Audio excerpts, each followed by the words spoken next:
Menggelitik pikiran saya juga, kenapa Taim Miftah diundang di situ? Pengasuh pesantren Sukorejo Situbondo, Loro Azaim Ibrahimi.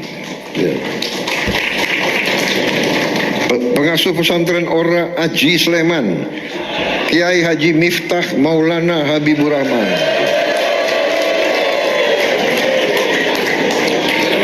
Sebagai CEO pesantren yang kalau menurut beberapa pihak, menurut beberapa circle dari Gus Yahya Khalil, diduga pesantren Taim Miftah ini sebetulnya perannya apa terhadap NU?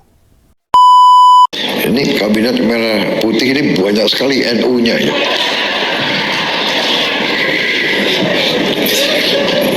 NU memang hebat.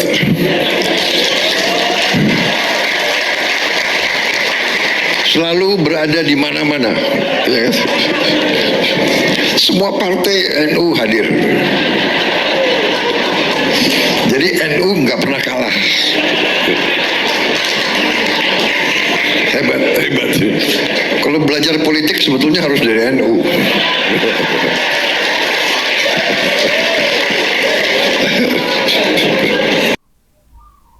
Di partai manapun, ini yang dimaksud Prabowo adalah partai oposisi.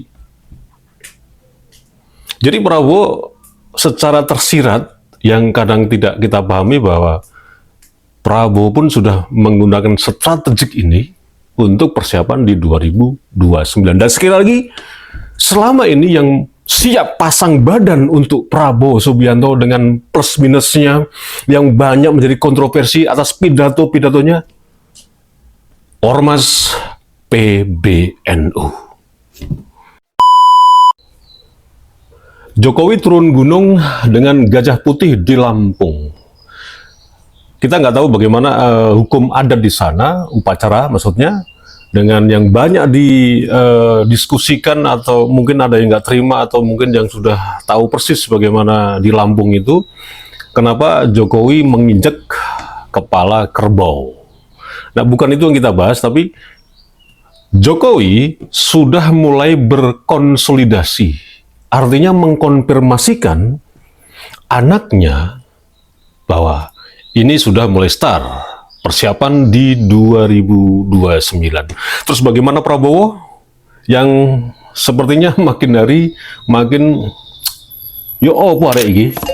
Gibran maksudnya. Nah, mari kita bahas.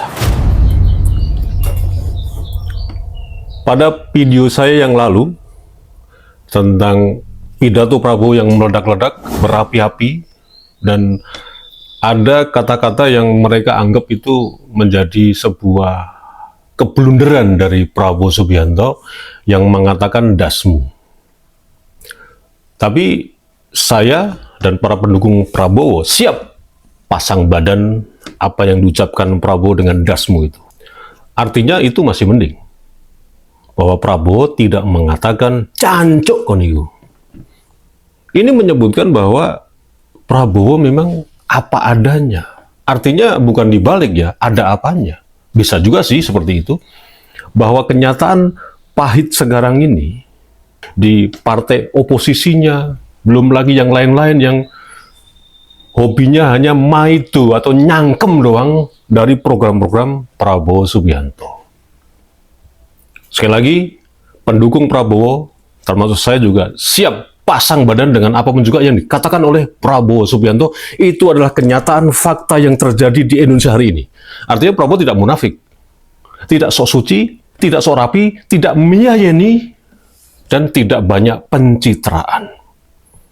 Oke, kita kembali lagi tentang gajah putih yang sudah turun, dan itu merupakan konfirmasi bahwa anaknya tidak cuma Kaisang, Gibran pun sudah dikonfirmasi oleh Joko Widodo bahwa ini loh, kerajaan gua, gajah putih, sudah mulai ambil start untuk 2029. Nah, Prabowo dalam kesempatan yang di PBNU, maksudnya pada penutupan Konbes dan Munas PBNU yang sudah menghadirkan beberapa tamu dari mulai kabinet-kabinetnya, dari mulai pengurus PBNU, dan para CEO atau para pendiri pesantren yang ada di Jawa Timur, orang kadang tidak melihat dengan jernih dan tidak melihat secara teliti. Ini maksudnya gimana? Adalah bentuk dari yang orang tidak pahami, orang tidak sangka bahwa Prabowo pada penutupan Konbes dan Munas di PBNU sudah mengkonsolidasikan khususnya ke PBNU. Bahwa itu tersirat dan menjadi sinyal kuat siap di 2029 dengan PBNU. Ya, pernyataan-pernyataan ulama PBNU kan tidak serta-merta seperti pernyataan saya yang frontal apa adanya, ceplas-ceplos. Tapi jelas, gitu loh. PBNU pun dengan, meskipun tidak tunjuk hidung dan itu merupakan tradisi PBNU, apalagi ini kan PBNU adalah ormas agama. Tentu saja adab etikanya juga pasti terus dijaga agar marwah PBNU tidak semakin terdegradasi oleh ulah-ulah oknum yang hanya ribut terus.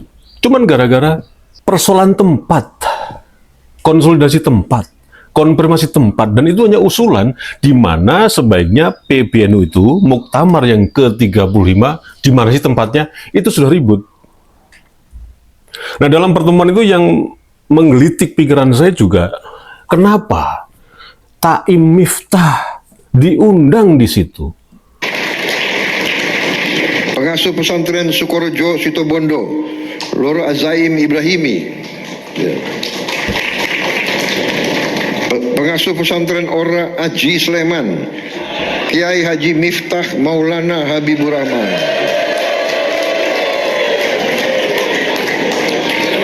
Sebagai CEO pesantren yang kalau menurut beberapa pihak, menurut beberapa circle dari Gus Yahya Khalil, diduga pesantren Taim Miftah ini sebetulnya perannya apa terhadap NU? Banyak hal yang bisa dilihat jejak digital Taim Miftah yang sebelum-sebelumnya.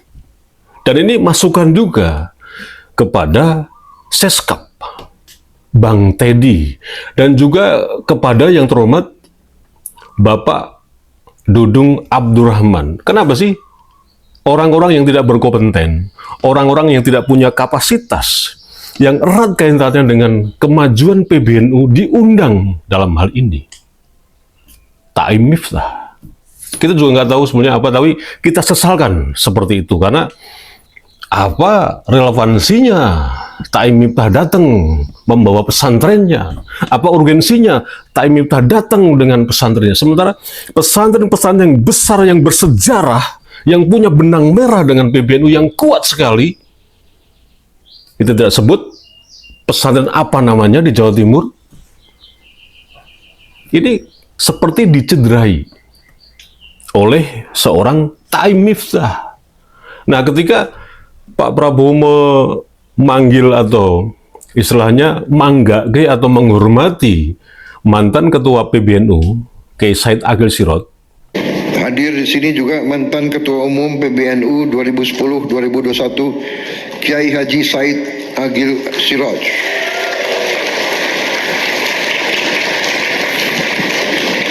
Beliau tidak berdiri, ya kan? Tidak berdiri kan? Itu bukan karena tidak menghormati atau tidak menghargai Prabowo Subianto, tapi itu isyarat yang kuat. Ini ngapain sih Taim Miftah ini dipanggil? Apa urusannya? Kan kurang lebih seperti itu. Dan kalau kita kembali lagi kepada pembahasan di awal bahwa Prabowo Subianto sudah mulai konsolidasi dengan PBNU, ini sudah bukti nyata bahwa PBNU pun, walaupun secara tidak tunjuk-tunjuk hidung tentang Mbak Alawi yang memang sudah tidak teroperasi sebagai cucu Nabi dan itu hanya sebagai penalu di PBNU, Prabowo pun tahu bahwa PBNU memang siap pasang badan buat Prabowo Subianto.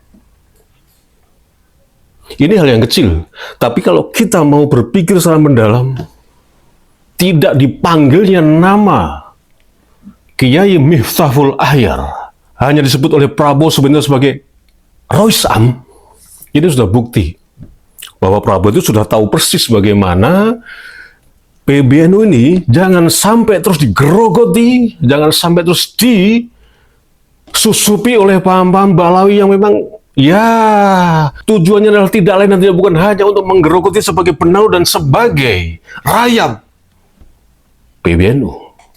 Jadi kalau kita bisa menarik benang merah, di situ ada Fatayat NU sebagai menteri ya, kemudian ada pejabat-pejabat lain dan Prabowo pun juga mengatakan dengan terang-terangan bahwa NU ini di mana-mana. Menteri Pemberdayaan Perempuan dan Perlindungan Anak sekaligus Ketua Umum PP Muslimat NU Saudari Arifah Khairi Fauzi. Ini kabinet merah putih ini banyak sekali NU-nya ya.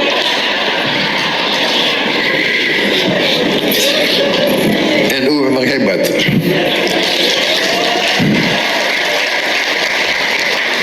Selalu berada di mana-mana.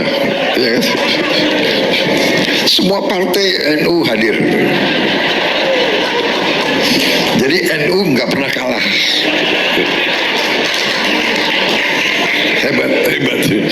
Kalau belajar politik sebetulnya harus dari NU.